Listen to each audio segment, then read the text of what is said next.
আজকে যাব দুর্গাপুর শ্বশুরবাড়ি, পৈতৃক শ্বশুরবাড়ি বলা যায়।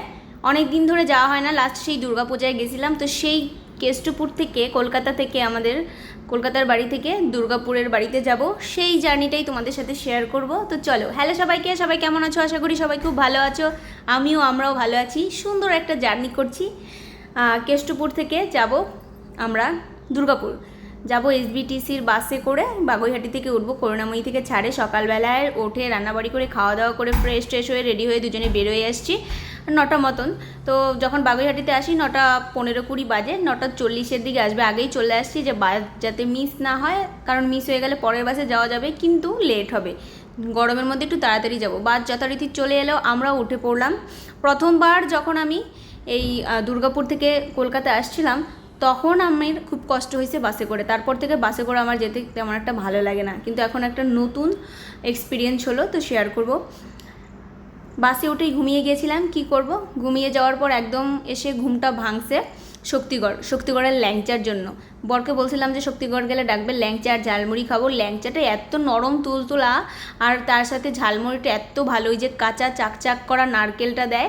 এগুলো আমি এর আগে খাইছি, কিন্তু যতবারই আসি এই শক্তিগড় দাঁড়ালে আমি খাই।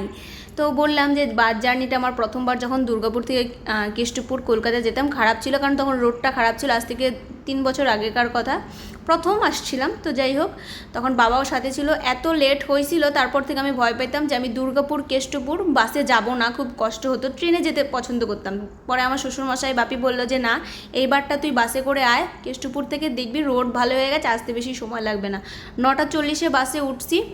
আমাদের বাড়ি আসতে আসতে 1:20 বাজছে।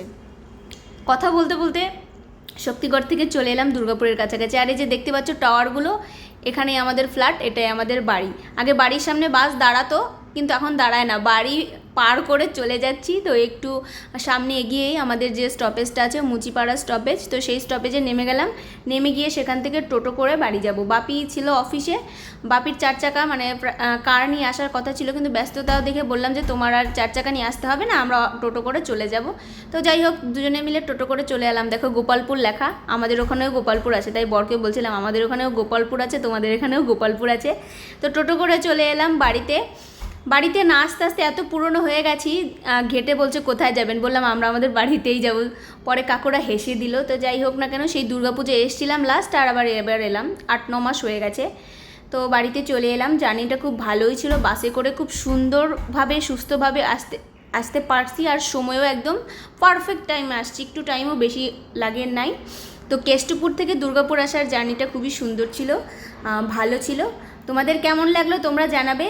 আর এটা হচ্ছে আমার বলে না পৈতৃক শ্বশুরবাড়ি, তো এলাম। জানিও কেমন হয়েছে। টাটা, সবাই ভালো থেকো।